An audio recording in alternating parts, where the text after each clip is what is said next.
Change rarely happens overnight at Downton Abbey, a world where tradition stubbornly persists and the Crawley family's genteel lifestyle is always caught in the crosshairs.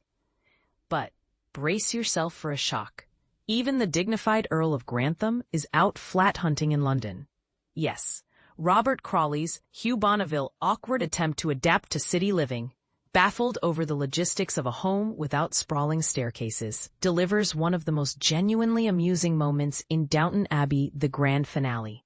Watching him wrestle with the concept of going along rather than up to bed, with daughter Mary, Michelle Dockery, gently guiding him through this mind-bending new world, is as charming as it is symbolic.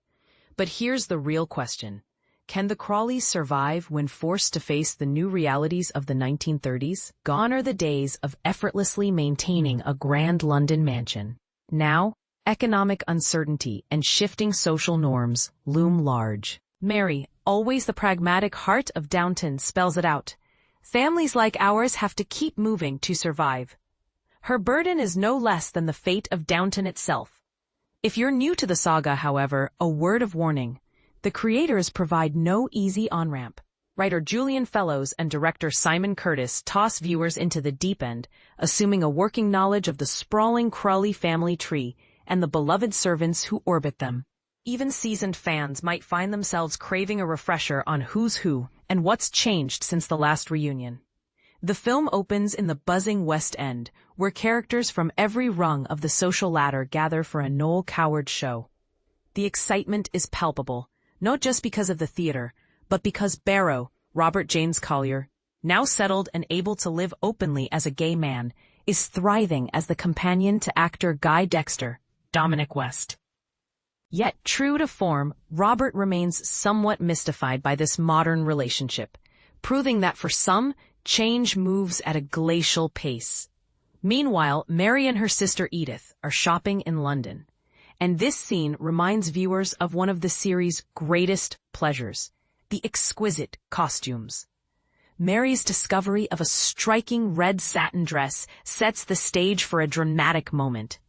When she dons it at a grand society ball, the celebration turns sour. Here's where it gets controversial. Mary's divorce has become public knowledge, earning her scandalized headlines and swift rejection from polite society. Banished from the party by its hostess, Jolie Richardson, in anticipation of a royal guest. Mary exits with dignity and just a touch of defiance, hoping at least a taxi won't turn her away. Back at Downton, the most poignant absence is that of Violet Crawley, Maggie Smith's legendary Dowager Countess, whose wit and gravitas are missed as dearly as the actress herself, who passed in 2024. The film pays tribute to her with more than a portrait presiding over the entry hall. Her spirit and legacy are woven into every scene.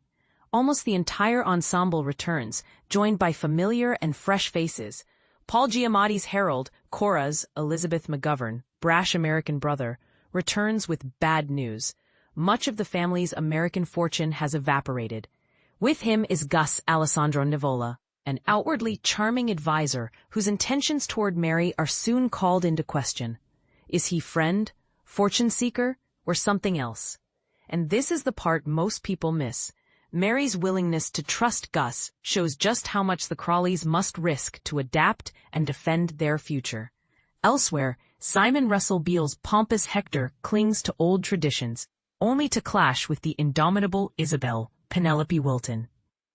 And in a delightful turn, Noel Coward, Artie Fruition, becomes Downton's celebrity touchstone, helping Mary navigate her social exile. Everyone, regardless of social standing or gender, wants a piece of Coward's modern glamour, a reminder that even Downton isn't immune to changing cultural tides. Fans may wonder, where is Hugh Dancy, who played an infatuated director in the last entry? Though absent, his empowerment of Joseph Molesley, Kevin Doyle, now a returning and self-aware screenwriter, is celebrated. As Molesley cheekily observes, in many ways the writers are the stars of cinema. Was this a subtle wink from Fellowes himself? Not every line sparkles. Some dialogue feels a bit heavy-handed, with the occasional filler, like, "I think I'll go get another cup." Still, moments like Robert's bewildered description of apartment buildings as a layer cake of strangers deliver the sharp humor and social commentary fans expect. Perhaps the film's true thesis emerges in a wistful confession. Sometimes I feel that the past is a more comfortable place than the future. Here lies the heart of Downton's enduring appeal, the comfort of tradition battling the inevitability of change.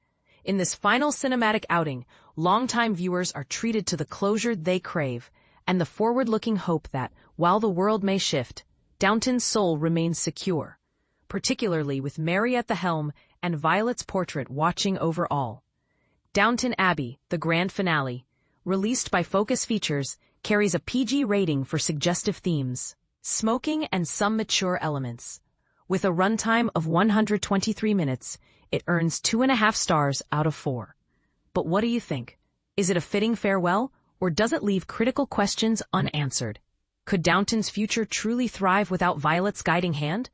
Sound off and share where you stand in the debate below.